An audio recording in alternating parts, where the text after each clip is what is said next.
Hi guys, this is your friendly neighborhood TFG, also known as Transform Gundam, and today I'll be reviewing the SD Zhao Yun, the Zhao Yun, the Zhao Yang wait a second. Zhao Yun. Zhao Yun. Zhao Yun. Zhao Yun.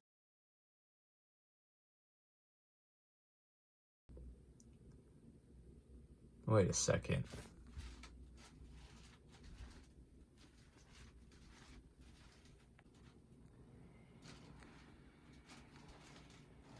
Oh, that's why. So after doing some research, apparently this is loosely based on a Chinese historical novel called Romance of the Three Kingdoms, which is probably loosely based on actual historical events because this dude, Zhao Yun, who was apparently an actual person, lived in the Three Kingdoms period of China, and this guy, the actual Zhao Yun 00 Gundam, is a member of one of the Three Kingdoms called Dragon's Watch, and he is one of the most powerful members of that group. So I don't know if that makes him general or what, but I guess that kind of makes more sense for this guy. Anyways, where did this research lead me? Well, not much, but at least we kind of know a little bit of history now. So anyways, back to the review. So after that long-winded explanation out of the way, let's finally take a look at the SD Zhao Yun Gundam. So here is a quick look at the box, and it's pretty nice looking. As you can see, we got a nice picture of the Gundam and of the weird bike thing, or the, yeah, that, I'm not even going to try saying that, so I'm just going to call it bike. But yeah, I'll get into why I'm not the biggest fan of the bike, but the actual Gundam itself is really cool. And actually, after I was looking at some pictures of the actual dude, Zhao Yun, you can kind of see some resemblance between the actual person and the Gundam, so that's kind of cool.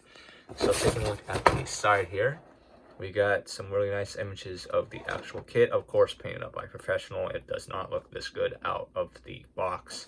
Let me see if I can get that to focus a little better so you can see here. We get a lot of nice clear blue parts, which we will get into, so that's really cool. So look at the actual bike thing, which I'm not a big fan of. There's the side of the box. It is number 7 in the ST series. And on the back, we get probably, oh wow, it actually has the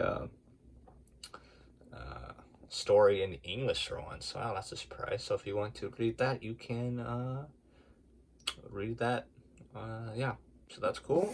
And here's a look at probably the show that they had going on, and yeah, since this is a newer kit, they took off the price, so yeah, that's cool. So let's take a look at the inside of this.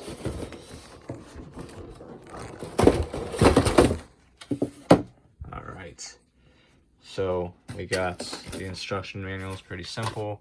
We got runners, so we got 1, 2, 3, and 4. I'm pretty sure that all of these was for the actual bike itself.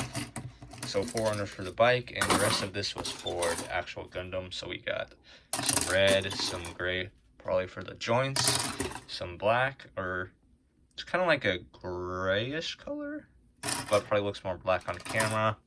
All the clear blue parts, which as you can see, we get a nice big runner of clear blue. We get this ugly goldish yellow color that I actually recolored on the actual Gundam, and we get some whites here, and we get the sticker sheet, which I actually didn't end up using all the stickers. I could get the thing. Okay, so we get a sticker sheet here, which most of these extra stickers are for the actual bike, and we have this piece, which I'm sure is supposed to be used for something, but I don't really remember or care at the moment. And we have the actual bike itself. So yeah, we'll get into that later. And so you're probably wondering what the actual Gundam is. Well, let's bring him in now. So here is the SD Zhao Yun 00 Gundam. And this is a fine looking SD if you ask me. I really like how this guy looks. And that's partially thanks to the metallic gold Sharpie that I decided to use to repaint all of that ugly yellow gold plastic that came with the kit originally. But besides that, I didn't want to do any other painting or anything else to that this guy.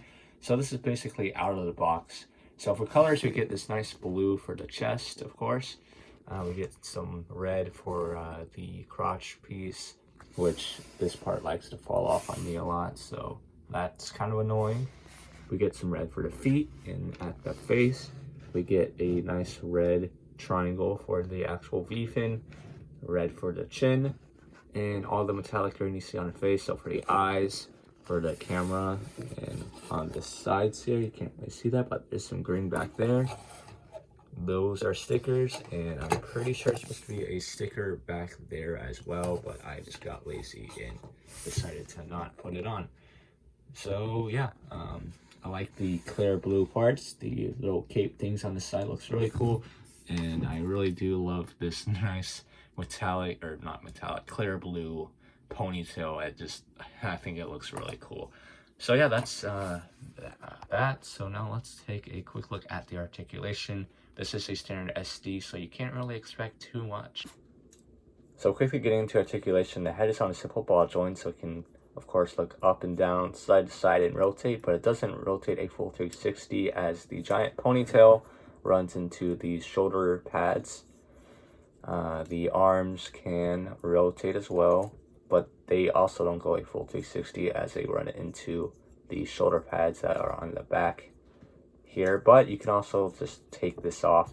As you can see, this is just on a simple ball joint, so you can actually get the hands to rotate a full 360 if you really wanted to. You can go in and out, but this figure has a tendency of limbs popping off, but it can go in and out a little bit at the actual arm. This shoulder can move a little bit more out, so you can get that much range of motion before the actual arm just pops off.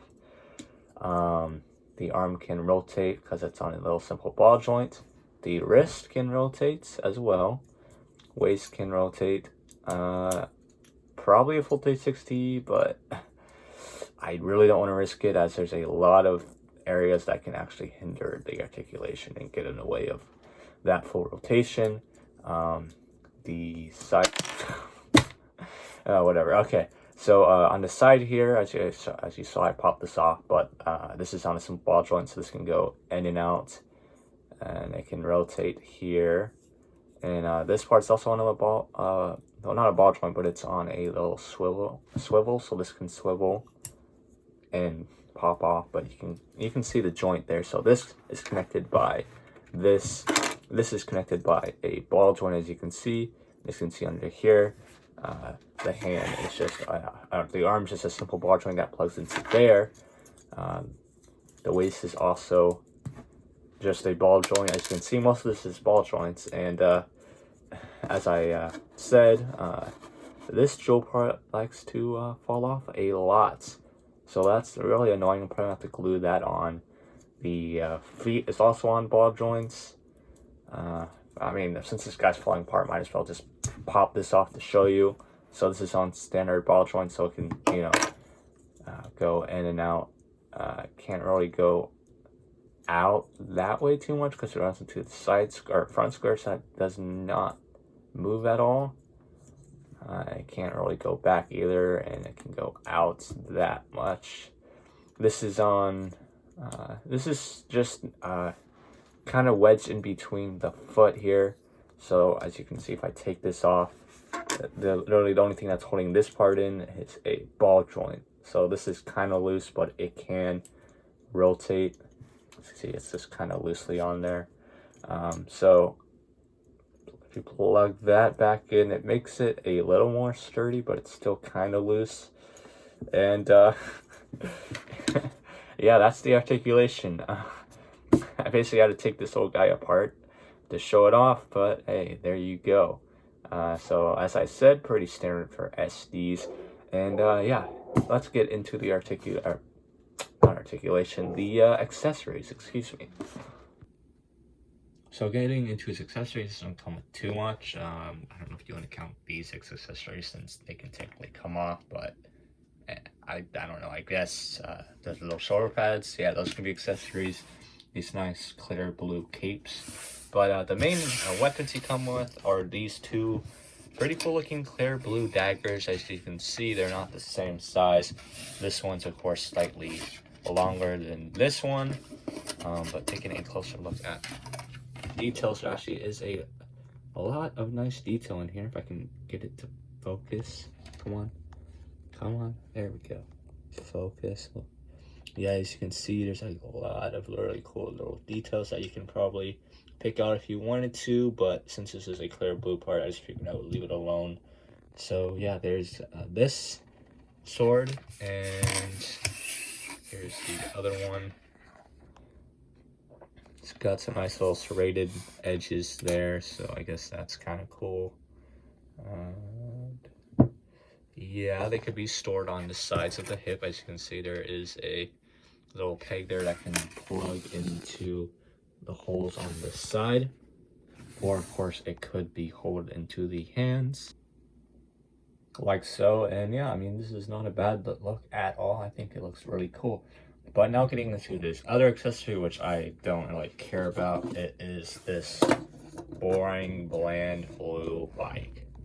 I mean, it does have good detail, yes, and I'm sure you can make it look really cool with paint, and I'm sure stickers might help it a little, but I'm not a fan of this whole design. I don't know, something about it, I think it's kind of boring. But yeah, so let's take a look at this.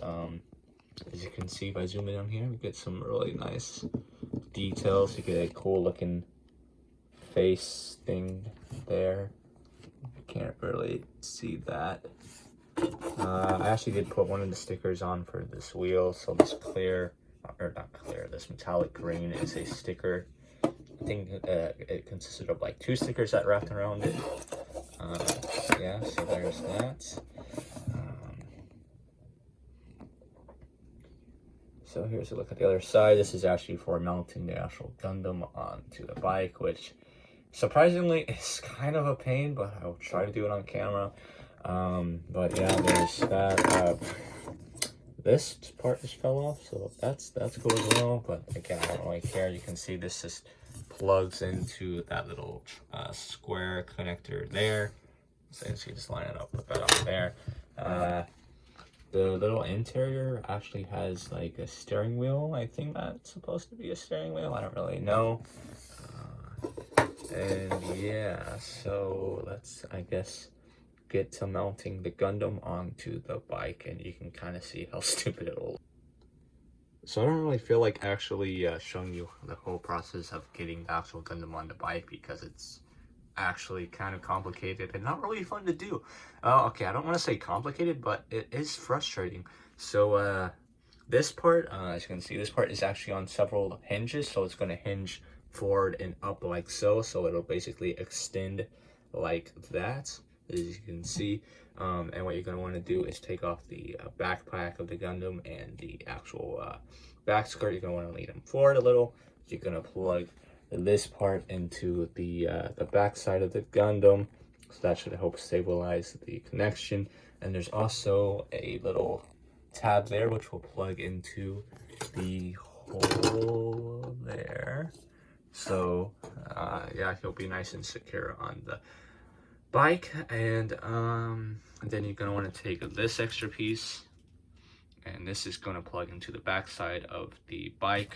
So this is going to plug into here, and this actual square connector is going to plug into the back skirt for some reason. And yeah, that's how it should look, I guess, when it's all said and done. So I will do this off camera just so you can kind of see what the actual kit looks like.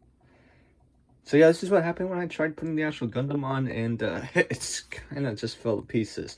So yeah, this is my main issue I have with this kit. Yeah, it likes to fall apart on me for some reason. I don't know why, but it's just a problem I have, and because of that, it just makes actually trying to mount the Gundam onto the kit that much more painful. But anyways, let me just actually get this guy together and get him on the bike.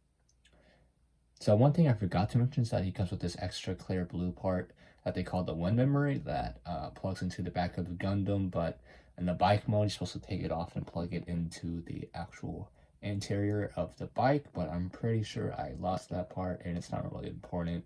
So yeah, but that's just something else to know. But here is the actual Gundam on the bike, and honestly, I'm not a big fan of this look. Some people might like it. Honestly, it's not terrible. I just don't like the bike's design. But I mean, I guess it's a nice little add-on for the actual kit. So yeah, so that's about it for this review. I know I kind of bashed on this guy a lot, and he does have his problems with him falling apart a lot, but that mostly has to do with the fact that he is mostly made out of ball joints, and ball joints aren't the most stable joints in the world. They fall off fairly easy. And also one other thing to know is that this part fell off of the bike. I don't really remember where it went, but you wouldn't have ever noticed unless I pointed it out. But yeah, so anyways, as I said, not a bad figure. I really do like the SD Gundam himself. The design is really cool. I like all the clear blue parts, and the bike, which I'm not a fan of. It's honestly not terrible. It does have some pretty cool engineering, like how the actual Gundam plugs in. While it is kind of a pain, it does make for a really solid connection. Like, he is not gonna fall out at all. I mean, okay, maybe if I do shake him enough, but it's fairly stable, and yeah, so not bad. So I would recommend this guy if you are a fan of the SD Gundam line, or if you're interested in the ST Gundam world. It's a pretty interesting concept, and yeah, so that's about it for me. This is the Transformer Gundam, signing out.